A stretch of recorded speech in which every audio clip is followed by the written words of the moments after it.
நாட்டில் அதிகரித்துள்ள வைரஸ் தொற்று. நாட்டின் பல பகுதிகளில் ஒரு மணிக்கு பின்னர் கொட்டி தீர்க்கப் போகும் மழை. ஹரிணியை பதவி நீக்கவே முடியாது, அமைச்சர் பிமல் பதிலடி. தமிழரசு கட்சி சங்கு கூட்டணி அடுத்த வாரம் முக்கிய சந்திப்பு, உறுதிப்படுத்திய சுமந்திரன்.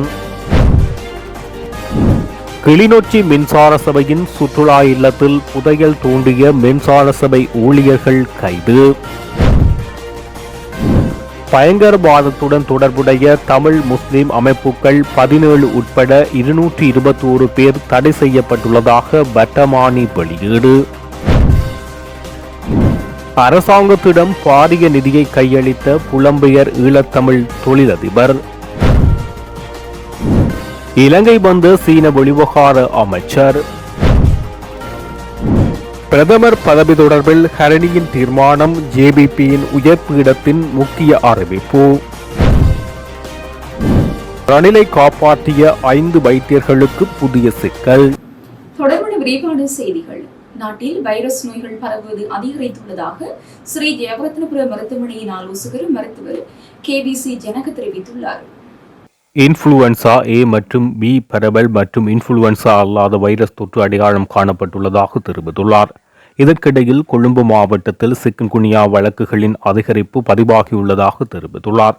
இந்த ஆண்டில் முதல் 9 நாட்களில் பதிவான டெங்கு நோயாளர்களின் எண்ணிக்கை 2170 ஆகும் என்பது குறிப்பிடத்தக்கது.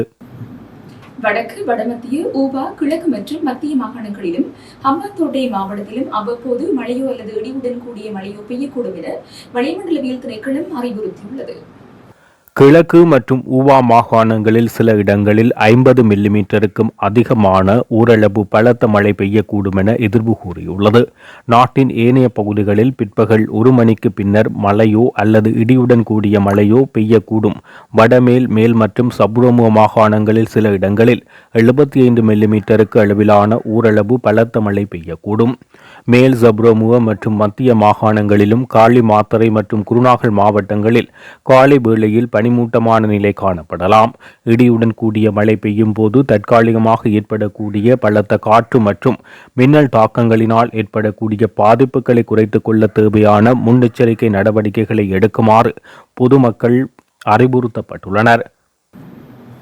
பிரதமர் பதவியில் இருந்தோ அல்லது கல்வி அமைச்சர் பதவியில் இருந்தோ கலாநிதி ஹரிணி அமரசூரியவை நீக்குவதற்கான எந்த ஒரு நடவடிக்கையும் எடுக்கப்பட மாட்டாது என்று அமைச்சர் விமல் ரத்நாயக்க தெரிவித்துள்ளார்.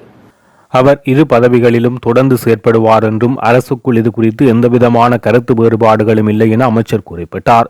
பிரதமர் மீதான குற்றச்சாட்டுகள் அடிப்படையற்றவை என்றும் பிரதமரின் தலைமையில் அரசின் பணிகள் திட்டமிட்டபடி முன்னெடுக்கப்படுகின்றது எனவும் தெரிவித்துள்ளார். கல்வித்துறையில் முன்னெடுக்கப்பட்டு வரும் சீர்திருத்தங்கள் தொடர்ச்சியாக செயற்படுத்தப்படும் என்றும் அதற்காக கருணி அமரசூரியவின் தலைமை அவசியமானது என அமைச்சர் பிமல் ரத்நாயக்க சுட்டிக்காட்டினார். கல்வி அமைச்சர் என்ற ரீதியில் பிரதமருக்கு எதிராக எதிர்க்கட்சிகள் கொண்டுவர தீர்மானித்துள்ள நம்பிக்கையில்லா பிரேரணை தோற்கடிக்கப்படும் என அவர் தெரிவித்தார். மாகாண சபை தேர்தலை இவ்வருடத்திற்குள் நடத்துவதற்கான அழுத்தங்களை எவ்வாறு பிரயோகிப்பது என்பது குறித்து இலங்கை தமிழ் அரசு கட்சியும் ஜனநாயக தமிழ் தேசிய கூட்டணியும் அடுத்த வாரம் யாழ்ப்பாணத்தில் கூடி ஆராய உள்ளன. மாகாண சபை தேர்தல் எந்த முறைமையின் கீழ் நடாத்தப்பட வேண்டும் என்பதை ஆராய்வதற்காக 12 பேர் அடங்கிய விசேட தெரிவுக்குழுவை நியமிப்பதற்கான யோசனை அரசால் முன்வைக்கப்பட்டது. மாகாண சபை தேர்தல் எந்த முறைமையின் கீழ் நடாத்தப்பட வேண்டும் என்பதை ஆராய்வதற்கும் அது குறித்த விதப்புரை மற்றும் யோசனைகளை முன்வைப்பதற்கு 3 மாத கால அவகாசம் வழங்கப்பட்ட 12 பேர் அடங்கிய செயற்குழுவை நியமிப்பதற்கான யோசனை ஆளும் தரப்பின் பிரதம குருடோவான நலிந்த ஜெயதிசவினால் கடந்த வார தொடக்கத்தில் பாராளுமன்றத்தில் முன்வைக்கப்பட்டது. இவ்வாறானதொரு பின்னணியில் எதிர்வரும் 16ஆம் திகதி பிற்பகல் இலங்கை தமிழரசு கட்சி ஜனநாயக தமிழ் தேசிய கூட்டணிக்கு இடையிலான சந்திப்பு யாழ்ப்பாணத்தில் உள்ள தமிழரசு கட்சியின் அலுவலகத்தில் இடம்பெறவுள்ளது. இந்த சந்திப்பின் போது மாகாண சபை தேர்தலை இழுத்தடிக்கும் நோக்கில் பாராளுமன்ற தெரிவுக்குழுவை நியமிப்பதற்கு அரசு மேற்கொண்டு வரும் முயற்சி குறித்தும் அதனை முறியடித்து மாகாண சபை தேர்தலை விரைவாக நடாத்துவதற்குரிய அழுத்தங்களை பிரயோகிப்பதற்கான வழிமுறைகள் குறித்தும் விரிவாக ஆராயப்படும் என தமிழரசு கட்சியின் பொதுச் செயலாளர் எம்.ஏ. சுமந்திரன் தெரிவித்தார். அவர் மேலும் தெரிவிக்கையில், மாகாண சபை தேர்தலை புதிய முறையில் நடாத்துவதா அல்லது பழைய முறைமையில் நடாத்துவதா என ஆராய்வதற்கு அரசு தெரிவுக்குழுவை நியமிக்கிறது.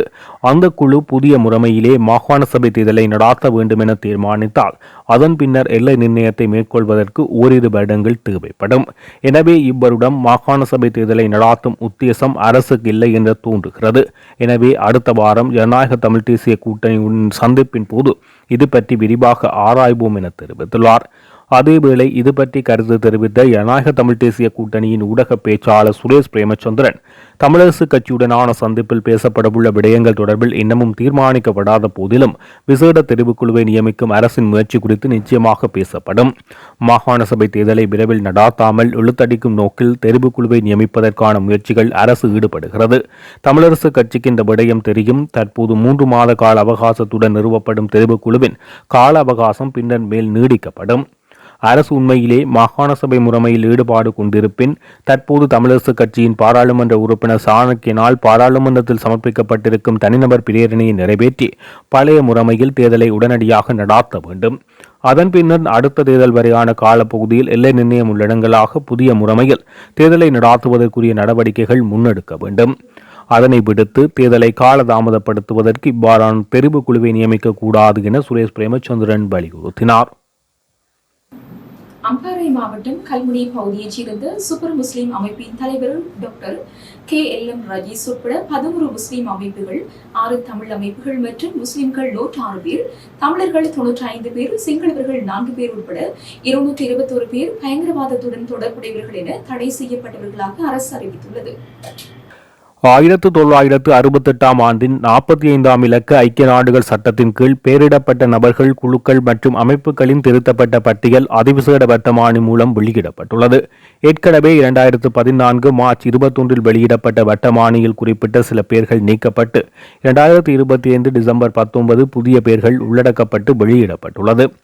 இந்த நிலையில் தமிழ் புனர்வாழ்வு கழகம், தமிழர் ஒருங்கிணைப்பு குழு, உலக தமிழர் இயக்கம், நாடு கடந்த தமிழீழ அமைப்பு, உலக தமிழர் நிவாரண நிதியம், HQ தலைமை குழு உட்பட 95 தனிநபர்களின் பெயர்கள் கொண்ட பட்டியலில் இடம்பெற்றுள்ளது. இதேவேளை கல்முனை பகுதியைச் சேர்ந்த சூப்பர் முஸ்லிம் அமைப்பின் தலைவர் டாக்டர் KLM ரஜீஸ், ஐக்கிய தௌஹீத் ஜமாத், சிலோன் தௌஹீத் ஜமாத் மற்றும் ஸ்ரீலங்கா தௌஹீத் ஜமாத், அகில இலங்கை தௌஹீத் ஜமாத், ஜமியத்துல்லா அன்சாரி சுன்னத்துல் முஹம்மதியா, மறுபேர் ஜமாத் அன்சாரினால் சுன்னதுல் முஹம்மதியா ஒழுங்கமைப்பு, அகில இலங்கை ஐயமத்துல் அன்சாரின் சுன்னத்துல் முஹம்மதுல்லா அன்சாரில் சுன்னதுல் முஹம்மதியா மற்றும் தாருல் அதர் மறுபேர் ஜாமி உல் அதர் பள்ளிவாசல், மறுபெயர் தாருல் அதர் குர்ஆன் மத்ரஸ என்று மறுபெயர் தாருல் அதர் அத்தபாவியா மற்றும் ஸ்ரீலங்கா இஸ்லாமிய மாணவர் இயக்கம், ஜம்இய்யா ஈராக் மற்றும் சிரியா இஸ்லாமிய அரசு, அல் தௌலா அல் இஸ்லாமியா, தௌலா இஸ்லாமிய அல் கொய்தா அமைப்பு, சேவ் த பேர்ல் அமைப்பு மற்றும் சேவ் த பேர்ல் சங்கம், சூப்பர் முஸ்லிம் அமைப்பு ஆகியவை தடை செய்யப்பட்டுள்ளது. நிப்பா தாக்கத்தினால் பாதிக்கப்பட்ட மக்களின் வாழ்வாதாரத்தை மேம்படுத்தவும், சேதமடைந்த பகுதிகளை மீள கட்டியெழுப்பவும் இலங்கை அரசாங்கத்தால் ஸ்தாபிக்கப்பட்ட இலங்கையை மீளமைக்கும் நிதி திட்டத்திற்கு லண்டன் வாழ் தொழிலதிபர் ஒருவர் 10 மில்லியன் ரூபாவை நன்கொடையாக வழங்கியுள்ளார். இங்கிலாந்தில் இயங்கும் நகையகம் ஒன்றின் உரிமையாளர் மற்றும் யாழின் வட்டக்கடமான வேலுப்பிள்ளை சிவசுந்தரம் என்பவரே இந்த நிதியுதவியை வழங்கியுள்ளார். இந்த நிலையில் இலங்கை பேரழிவால் பாதிக்கப்பட்ட பகுதிகளில் மறுசீரமைப்பு பணிகளுக்கு வலு சேர்க்கும் வகையில் 10 மில்லியன் ரூபாய்க்கான காசோலையை சிவசுந்தரம் ஜனாதிபதி செயலாளர் நந்திகாசன குமநாயக்கவிடம் நேற்று உத்தியோகபூர்வமாக கையளித்தார். அனர்த்தத்தினால் பாதிக்கப்பட்ட மக்களுக்கு மனிதாபிமான அடிப்படையில் உதவும் நோக்கில் நிதி வழங்கப்பட்டுள்ளதாக தெரிவிக்கப்பட்டுள்ளது. வடக்கு தொடருந்து மார்க்கத்திற்கான தொடருந்து சேவைகள் குறித்து போக்குவரத்து அமைச்சர் பிமல் ரத்நாயக்க அறிவிப்பொன்றை விடுத்துள்ளார். அதன்படி கொழும்பு கோட்டை பேருந்து நிலையத்திலிருந்து பயணிக்கும் தொடரூந்துகள் எதிர்வரும் 19ஆம் தேதி முதல் மார்ச் மாதம் 31ஆம் தேதி வரை மகவ சந்தி வரை மாத்திரம் மட்டுப்படுத்தப்பட்டுள்ளதாக குறிப்பிட்டுள்ளார். குருநாகல், மகவ சந்தி மற்றும் அனுராதபுரம் தொடரூந்து நிலையங்களுக்கு இடையிலான புனரமைப்பு நடவடிக்கைகள் காரணமாக குறித்த மார்க்கத்தின் ஊடான தொடரூந்து சேவை நிறுத்தப்பட்டுள்ளதாக தெரிவித்துள்ளார். எனினும் அனுராதபுரம் மற்றும் காங்கேசந்துறை இடையிலான தொடரூந்து சேவைகள் தொடர்ந்து முன்னெடுக்கப்பட உள்ளதாக சுட்டிக்காட்டியுள்ளார்.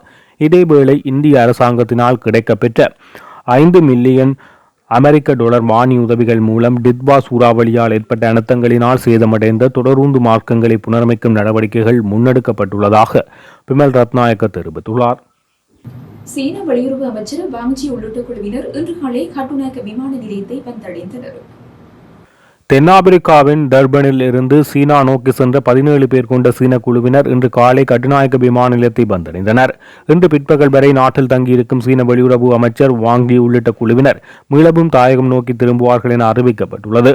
இலங்கைக்கான சீன தூதுவர் ஹொய் சென்காங் தூதரகத்தின் உயர் அதிகாரிகள் குழுவினர் சீன உயர்மட்ட குழுவினரை வரவேற்க கட்டுநாயக்க விமான நிலையத்துக்கு சென்றமை குறிப்பிடத்தக்கது. தற்போதைய தேசிய மக்கள் சக்தி அரசாங்கத்திற்குள் பிரதமர் பதவியில் எப்போதும் மாற்றம் மேற்கொள்ளப்பட மாட்டாது என்று மக்கள் விடுதலை முன்னணியின் பொதுச் செயலாளர் டில்வின் சில்வா தெரிவித்துள்ளார். கல்வி அமைச்சராகவும் பிரதமராகவும் கருணி அமரசூரிய எவ்வித தவறும் செய்யவில்லை. எனவே பிரதமர் மற்றும் கல்வி அமைச்சின் பதவிகளில் மாற்றங்கள் மேற்கொள்ளப்பட வேண்டும் என்ற பிரச்சாரம் அடிப்படையற்றது என சுட்டிக்காட்டினார். வார இறுதி பத்திரிகை ஒன்றுக்கு வழங்கிய நேர்காணலில் அவர் இதனை தெரிவித்தார். இதேவேளை தற்போது சர்ச்சைக்குரிய விடயமாக இருக்கும் கல்வி மறுசீரமைப்பு திட்டம் தொடர்பான விடயங்கள் குறித்து முறையான விசாரணைகள் நடாத்தப்படும். இதன்போது தவறு எங்கே நடந்தது என்பது கண்டறியப்படும் என அவர் தெரிவித்துள்ளார். மேலும் பிரதமரை பதவியில் இருந்து நீக்குவதற்கு எதிர்க்கட்சிகள் கனவு காண்கின்றன. கருணி அமரசூரிய எதிர்க்கட்சிகளுக்கு சவாலாக இருப்பதால் அவரை குறிவைத்து எதிர்க்கட்சிகள் காய் நகர்த்துகின்றனர். அத்துடன் பிரதமர் பதவியிலிருந்து கருணி விலகுவதற்கு தயாராகி வருவதாக பரவி வரும் வதந்திகள் முற்றிலும் பொய்யானது என டெல்வின் சில்வா தெரிவித்துள்ளார். முன்னாள் ஜனாதிபதி ரணில் விக்ரமசிங்கே கொழும்பு தேசிய வைத்தியசாலையில் அனுமதிக்கப்பட்டிருந்த போது அவருக்கு சிகிச்சை அளித்த மருத்துவர்களிடம் குற்றப்புலனாய்வுத் துறையினர் விசாரணை நடத்தியுள்ளதாக தகவல்கள் வெளியாகியுள்ளன. இதன்படி ரணில் விக்ரமசிங்கவுக்கு சிகிச்சை அளித்த 5 மருத்துவர்களிடம் வாக்குமூலங்கள் பெறப்பட்டுள்ளதாக தெரிவிக்கப்படுகிறது. 2023 ஆண்டு ரணில் விக்ரமசிங்க ஜனாதிபதியாக இருந்தபோது லண்டனுக்கு மேற்கொண்ட தனிப்பட்ட பயணத்துக்காக அரசு நிதியை முறைகேடாக பயன்படுத்திய குற்றச்சாட்டில் கடந்த ஆகஸ்ட் மாதம் கைது செய்யப்பட்டார். கைது செய்யப்பட்ட அன்று இரவு ரணில் விக்ரமசிங்க சிறைச்சாலை மருத்துவமனையில் அனுமதிக்கப்பட்டதோடு மறுதினம் கொழும்பு தேசிய வைத்தியசாலையில் தீவிர சிகிச்சை பிரிவுக்கு மாற்றப்பட்டார். இந்த நிலையில் சில நாட்களில் கொழும்பு தேசிய வைத்தியசாலையில் தங்கியிருந்து சிகிச்சை பெற்ற பின்னர் தன்னுடைய மருத்துவ காரணங்களை குறிப்பிட்டு புனேயில் செல்ல அனுமதி பெற்றதுடன் சிகிச்சையின் பின்னர் அவர் வைத்தியசாலையில் இருந்து வெளியேறினார். இந்த நிலையில் குறித்த காலப்பகுதியில் ரணில் விக்ரமசிங்கவுக்கு சிகிச்சை மேற்கொண்ட 5 மருத்துவர்களிடம் தற்போது குற்றப்புலனாய்வுத் துறையினர் விசாரணைகளை மேற்கொண்டுள்ளதாக தெரிவிக்கப்பட்டுள்ளது. நிலவும் சீரற்ற காலநிலை காரணமாக பருத்தித்துறை ஓர்க்கம் கடற்கரை பகுதியில் கடல் அலைகள் சீற்றத்துடன் காணப்படுகின்றன. இதனால் கடற்கரையோரத்தில் அமைக்கப்பட்டிருந்த நிரந்தர கட்டுமானங்கள் அனைத்தும் அழிவடைந்துள்ளன. கடற்கரையில் அமைக்கப்பட்டிருந்த சிறுவர் பூங்கா, கொங்கிரீட் வீதி, சீமேந்து இருக்கைகள் மற்றும் நடைபாதைகள் உள்ளிட்டவை கடல் அலையினால் அள்ளுண்டு சென்று முற்றாக சேதமடைந்துள்ளன. கடல் அரிப்பு தொடங்கும் பட்சத்தில் கடல் நீர் ஊர்மனைக்குள் உட்புகும் பேராபத்து நிலவுவதாகவும் இதனால் அருகிலுள்ள முழு கிராமமே பாதிக்கப்படலாம் என மக்கள் கவலை வெளியிட்டுள்ளனர். சம்பவ இடத்துக்கு நேரில் வருகை தந்த பருத்துறை நகர பிதா பென்சன் டி போல் டக்ளஸ் போல் நிலைமைகளை பார்வையிட்டதுடன் சம்பந்தப்பட்ட அரசு அதிகாரிகளுக்கும் திணைக்களங்களுக்கும் இது குறித்து அறிவித்துள்ளார். அபாய நிலையில் உள்ள வீதிக்குள் எவரும் நுழையாதவாறு நகரசபை ஊழியர்கள் மூலம் கற்கள் இடப்பட்டு தடைகள் ஏற்படுத்தப்பட்டுள்ளன. சிறுவர் பூங்காவுக்குள் கடல் நீர் உட்புகுந்துள்ளதால் மின்சார தாக்கங்கள் ஏற்படுவதை தவிர்க்க மின்சார சபையினூடாக மின் இணைப்புகள் துண்டிக்கப்பட்டுள்ளன. யாழ்ப்பாணம் மற்றும் வடமராட்சி பகுதிகளில் எதிர்வரும் நாட்களில் அவ்வப்போது மழையுடனான காலநிலை நீடிக்கலாம் என எதிர்பார்க்கப்படுகிறது. இதனால் கடல் கொந்தளிப்பு அதனால் அதிகரிக்கப்பட்ட வாய்ப்புகள் காணப்படுவதன் காரணமாக கரையோர மக்கள் மேலதிக அவதானத்துடன் இருக்குமாறு அறிவுறுத்தப்பட்டுள்ளனர். இத்துடன் ஜெஃப்னக்லரியின் மதிய நேர பிரதான செய்திகள் நிறைவடைகின்றன.